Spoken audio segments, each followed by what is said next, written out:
اهلا اهلا اهلا عليا اهلا وسهلا. ينام قميص النوم ده نفسي اشوفه عليكي. اذا كان عاجبك اتفضلي خديه. متشكره قوي يا حبيبتي. اهلا بيك. محمود المليجي كان الشرير الاشهر في السينما، وفريد شوقي هو وحش الشاشه، لكن ملك الجمل هي شريرة السينما اللي حبينا نكرهها وفي نفس الوقت كنا بنتعاطف معاها. في قاعدة ثابتة في عالم السينما بتقول الممثل الشرير اللي يخليك تكرهه أو تخاف منه هو ممثل ناجح، وملك الجمل كانت النموذج الحي للقاعدة دي. مين يقدر ينسى دورها في فيلم الشموع السوداء؟ حكمت اللي كانت مزيج من الشر والتعقيد النفسي اللي بيخليك مش عارف تتعاطف معاها ولا تكرهها. طيب فاكر خالتي بامبا؟ الست الرغاية. طب انت عارف ان ده كان دورها في البرنامج الإذاعي المشهور في الوقت ده إلى ربات البيوت، واللي بعد كده الاسم بقى بيتقال على أي واحدة بتتكلم كتير ويتقال عليها اسكتي بقى يا خالتي بامبا. طب انت عارف انها أول حد يقدم شخصية مريضة بالمثلية الجنسية في السينما المصرية؟ يعني الفكرة نفسها أول ظهورها في السينما المصرية كان على إيد ملك الجمل، امرأة من زمن الشر الجميل، ملامحها الحادة ونظرتها القوية كانوا بيخلونا نصدق أدوارها من أول لحظة تظهر فيها على الشاشة.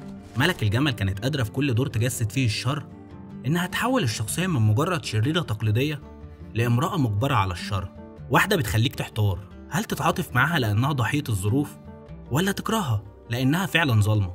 ملك الجمل حياتها مليانة حكايات وشائعات وأسرار، وإحنا النهاردة هنحكي اللي ممكن يتقال لأول مرة عن شريرة السينما المصرية. لو أول مرة تشوفنا وعايز تعرف أكتر عن حكايات النجوم المنسيين وتعيش سحر الزمن الجميل، ما تنساش تشترك في القناة وتفعل الجرس علشان يوصلك كل جديد. ويلا نكمل الفيديو سوا ونعرف مين هي خالتي بامبا.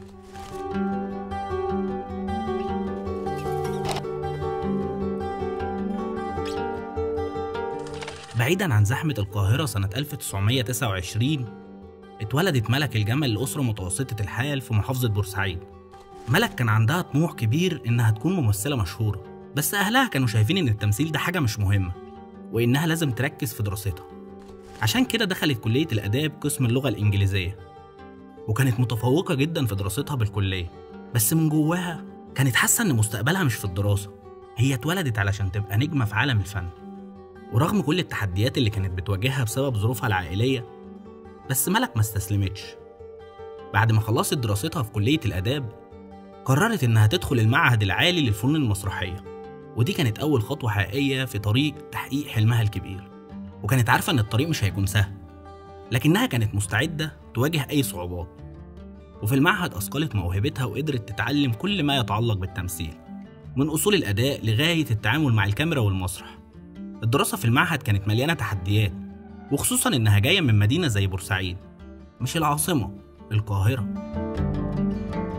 لكن ملك الجمل كانت مختلفة، كانت عندها إرادة قوية وكانت مؤمنة جدا بموهبتها. بعد ما خلصت دراستها أول خطوة عملية كانت دخولها عالم الإذاعة.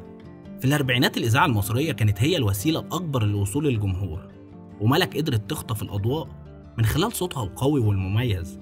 الإذاعة كانت البداية والمدخل الحقيقي لملك لعالم المسرح. ملك انضمت لفرق مسرحية كتير، لكن أهمها كان العمل مع فرقة الفنان يوسف وهبي عميد المسرح العربي،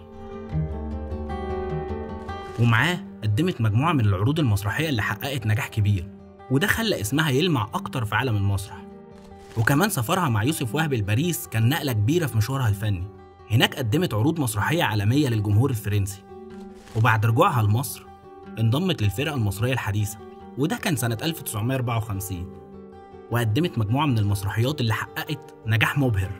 ومن أبرز أعمالها كانت سكة السلامة اللي شاركت فيها مع نجوم كبار زي سميحة أيوب وتوفيق الدقن وعبد المنعم إبراهيم.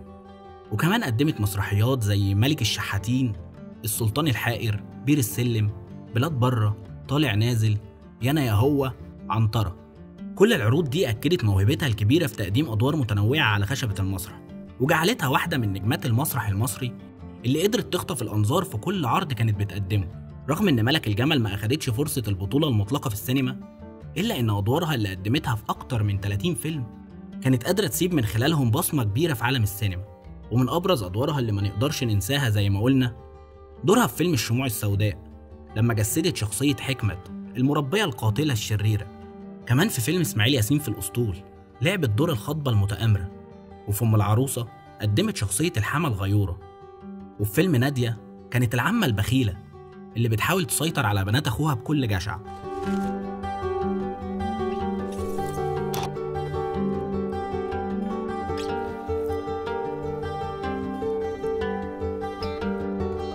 ملك الجمل كانت قادرة تتنقل بين الشخصيات المختلفة، من المدرسة المسترجلة اللي بتتحرش بفاتن حمامة في فيلم الطريق المسدود، لغاية المرأة القوادة اللي جرت شفيقة للوقوع في الخطأ في فيلم شفيقة ومتولي.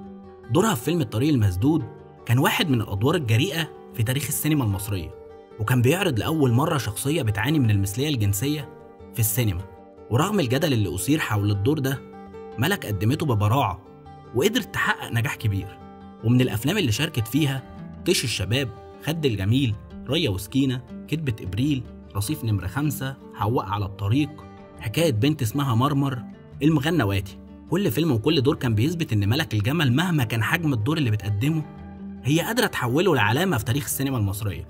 وبجانب السينما والمسرح، ملك كان ليها حضور قوي في عالم الدراما التلفزيونية. شاركت في مسلسلات كتيرة زي الضحية والساقية والقاهرة والناس وغريب في المدينة، الزوبعة، عيلة الدغري وغيرها. أدوارها في المسلسلات دي كانت بتعكس قدرتها على التنوع في الأدوار، سواء كانت بتلعب دور الأم أو الشريرة أو السيدة الحكيمة. لكن من أكتر الأدوار اللي ارتبطت بيها ملك الجمل كان دور خالتي بامبا اللي قدمته في منتصف الستينات. الشخصية دي بقت رمز لكل ست بتحب الكلام الكتير وبتحشر نفسها في حياة الناس، لدرجة إن الاسم بقى مضرب مثل، يا ساتر بامبا الرغاية. وكل ما حد يشوف حد بيتكلم كتير يقول نفس الجملة دي. اللي ميز خالتي بامبا إن ملك الجمل قدمتها لمدة 17 سنة متواصلة في فقرات برنامج إلى ربات البيوت اللي كانت بتقدمه الإذاعية الكبيرة صفية المهندس، شقيقة الفنان فؤاد المهندس. ملك قدرت بخفة دمها وأدائها الطبيعي إنها تخلي الشخصية جزء من حياة الناس اليومية، والجمهور كان بيستنى كل فقرة علشان يسمع إيه الجديد اللي هتعمله خالتي بامبا.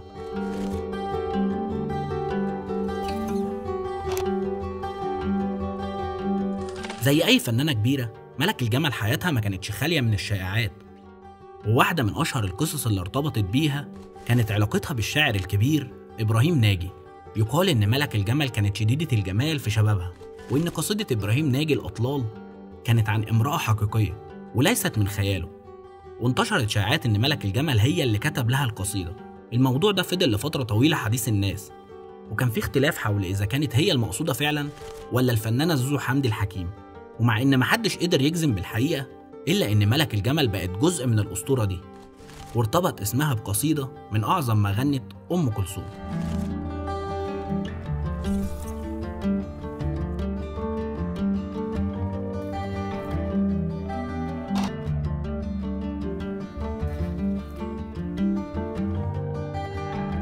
ملك الجمل اتجوزت 3 مرات. زواجها الأول أثمر عن ابنها اللي كانت مرتبطة بيه جدا.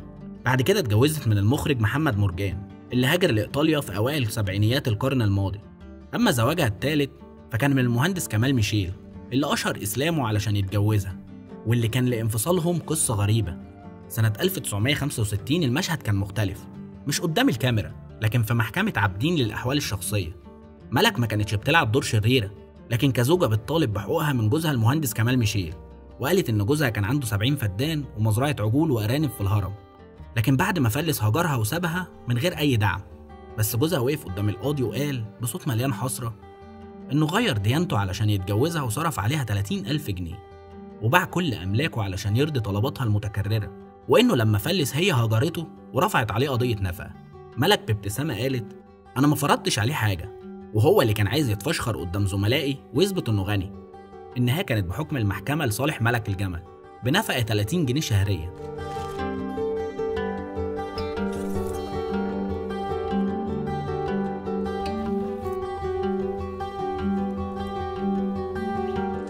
ملك الجمل حياتها الشخصية كانت مليانة معاناة، بس أصعب لحظات حياتها لما فقدت حفيدها اللي كان قريب جدا منها.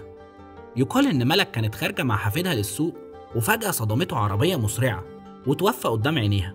ملك ما قدرتش تتجاوز الصدمة دي وحست إنها السبب في وفاته، وكمان ابنها توفى في نفس اليوم نتيجة أزمة قلبية بعد مشاجرة بينه وبين مراته بعد رحيل ابنهم.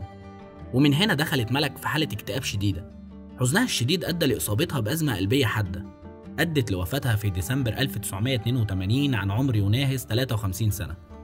النهاية كانت مؤلمة، لكنها ما غيرتش حقيقة إنها واحدة من أهم نجمات السينما المصرية، واللي أدوارها لسه عايشة في قلوب وعقول المشاهدين لحد النهاردة. ولو أنت كمان فاكر مشهد أو دور لملك الجمل، شاركنا بيه في التعليقات، واكتب لنا كمان عن نجوم منسيين تحب إن احنا نتكلم عنهم. وبكده نكون وصلنا لنهاية الفيديو، لكن المتعة ما انتهتش هنا. عندنا فيديوهات تانية لنجوم عاشوا في الظل، وآن الأوان نعرف حكاياتهم.